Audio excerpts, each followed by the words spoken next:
March 26 നോമ്പ് കാലത്തിലെ 3-ാം ആഴ്ചയിലെ ബുധനാഴ്ച. മത്തായി 5:17 മുതൽ 19 വരെ വാക്യങ്ങൾ. യഹൂദ പാരമ്പര്യമനുസരിച്ച് തോറയിൽ 613 കൽപ്പനകൾ അടങ്ങിയിരിക്കുന്നു. 613 കൽപ്പനകളുണ്ടെങ്കിലും ഒരു വ്യക്തിക്കും അവയെല്ലാം പാലിക്കാൻ സാധിക്കുകയില്ല. അതിൽ പലതും ജെറുസലമിലെ ദേവാലയത്തിൽ മാത്രമേ ആചരിക്കാൻ കഴിയൂ. ആ ദേവാലയം ഇപ്പോൾ നിലവിലില്ല. ഒരു സ്റ്റാൻഡേർഡ് കണക്കുകൂട്ടൽ അനുസരിച്ച് ഇന്ന് പാലിക്കാൻ കഴിയുന്ന 77 പോസിറ്റീവ് കൽപ്പനകളും 194 നെഗറ്റീവ് കൽപ്പനകളുമുണ്ട്. അവയിൽ 26 കൽപ്പനകൾ ഇസ്രായേൽ ദേശത്തിനുള്ളിൽ മാത്രം ബാധകമാണ്. കൂടാതെ ചില കൽപ്പനകൾ ചില വിഭാഗത്തിലുള്ള യഹൂദന്മാർക്ക് മാത്രമേ ബാധകമാകൂ. ചിലത് കോഹാനികൾ അല്ലെങ്കിൽ പുരോഹിതർ പാലിക്കേണ്ട നിയമങ്ങളാണ്. മറ്റു ചിലത് പുരുഷന്മാർ മാത്രം, വേറെ ചിലത് സ്ത്രീകൾ മാത്രമാണ് പാലിക്കേണ്ടത്. ഇന്നത്തെ സുവിശേഷത്തിൽ യേശു തൻ്റെ ശിഷ്യന്മാരോട് പറയുന്നത് നിയമം നിർത്തലാക്കാനോ പ്രവാചകങ്ങൾ പ്രഖ്യാപിക്കുകയും പഠിപ്പിക്കുകയും ചെയ്തതിനെ വിമർശിക്കാനോ അല്ല തൻ്റെ ഉദ്ദേശം എന്നാണ്. നിയമം നിറവേറ്റുക എന്നതാണ് യേശുവിൻ്റെ ഉദ്ദേശം. കൽപ്പനകൾ പാലിക്കേണ്ടത് അത്യാവശ്യമാണെന്ന് അവിടുന്ന് ഊന്നി പറയുന്നു.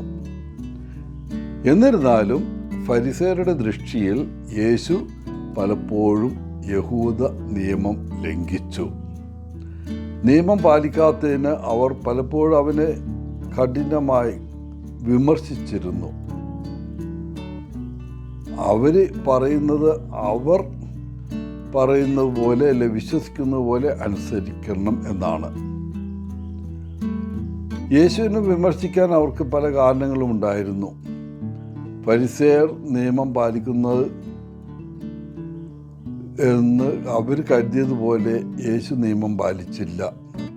ഫരിസേയർ നിയമത്തിൻ്റെ അക്ഷരങ്ങൾക്കനുസൃതമായാണ് ജീവിച്ചത്. യേശുവിനെ സംബന്ധിച്ചിടത്തോളം മറ്റൊരു നിയമമായിരുന്നു സ്നേഹത്തിൻ്റെ നിയമം. യേശു മിക്ക യഹൂദ നിയമങ്ങളും ആചാരങ്ങളും പാലിച്ചു. എന്നിരുന്നാലും സ്നേഹവും കാരുണ്യവും ആവശ്യമുള്ള ആളുകളുടെ കാര്യത്തിൽ യേശു ദൈവത്തിൻ്റെ നിയമമനുസരിച്ചാണ് ജീവിച്ചത്.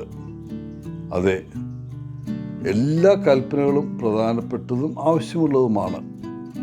എന്നാൽ യേശുവിനെ സംബന്ധിച്ചിടത്തോളം ആദ്യത്തെ 2 കൽപ്പനകളാണ് മറ്റ് കൽപ്പനകളുടെ അടിസ്ഥാനം. അതായത് ദൈവസ്നേഹവും അയൽക്കാരനോടുള്ള സ്നേഹവും. അതായിരിക്കണം എല്ലാറ്റിനും ഉപരി.